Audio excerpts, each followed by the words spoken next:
teman-teman, saya Yarifalus Samador, mahasiswa Universitas Katolik Indonesia Santo Paulus Ruteng, Prodi S1 Keperawatan Fakultas Ilmu Kesehatan.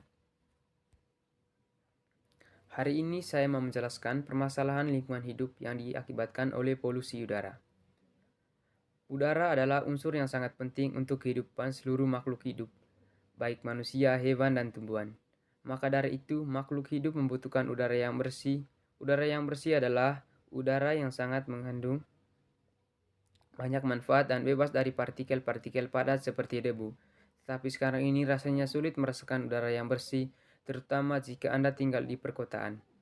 Pembangunan besar-besaran dan asap kendaraan menyebabkan pencemaran udara yang membahayakan bagi manusia dan makhluk lainnya. Yang kedua, polusi udara. Polusi adalah pencemaran suatu lingkungan yang terjadi karena aktivitas manusia atau kegiatan alami. Polusi juga bisa dimakna sebagai masuknya zat pencemar ke dalam lingkungan yang menimbulkan kerugian atau ketidaknyamanan bagi manusia atau organisme hidup lainnya. Ada beberapa pencemaran yang dihasilkan polusi, yaitu yang pertama, polusi udara. Polusi udara merupakan pencemaran yang dikarenakan masuknya zat yang berbahaya ke udara yang dapat menyebabkan bagi manusia. Polusi udara juga disebabkan oleh berbagai gas dan racun yang diakibatkan oleh industri, pabrik, serta asap kendaraan bermotor.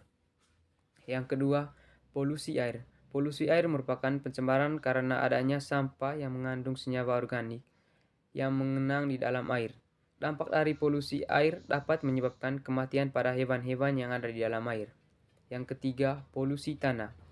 Polusi tanah merupakan keadaan di mana bahan kimia buatan manusia masuk ke dalam tanah dan merubah lingkungan tanah yang alami. Ini bisa terjadi karena kebocoran limbah air atau bahan kimia industri. Penyebab terjadinya polusi udara. Polusi udara disebabkan oleh pembakaran sampah, pembakaran pada kegiatan rumah tangga, kendaraan bermotor, dan kegiatan industri yang dihasilkan antara lain seperti asap dan gas atau karbon dioksida. Dampak polusi udara bagi lingkungan dan kesehatan manusia. Dampak bagi lingkungan, yang pertama hujan asam, yang kedua eutrofikasi, yang ketiga perubahan iklim global.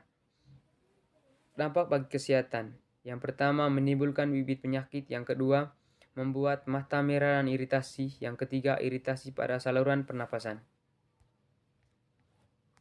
Cara mencegah tidak terjadinya polusi.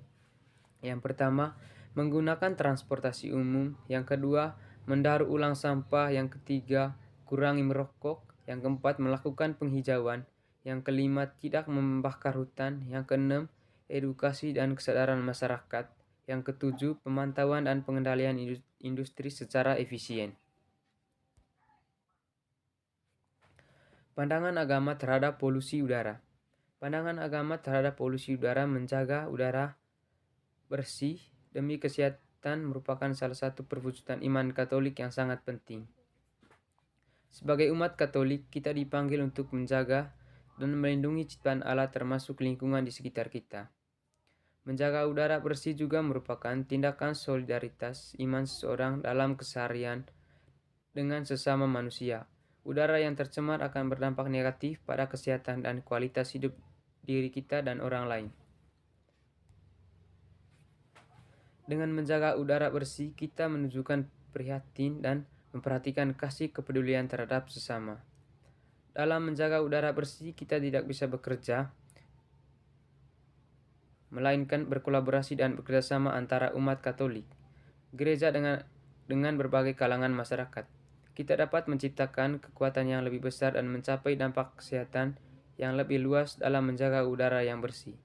Tindakan konkret untuk menjaga udara yang bersih bukan hanya sekedar pemahaman teoritis, tapi harus diaktualisasikan dalam tindakan nyata dan sikap keseharian kita. Kita dapat melakukan tindakan-tindakan sederhana seperti mengurangi penggunaan kendaraan bermotor, serta mendukung kebijakan yang berkelanjutan.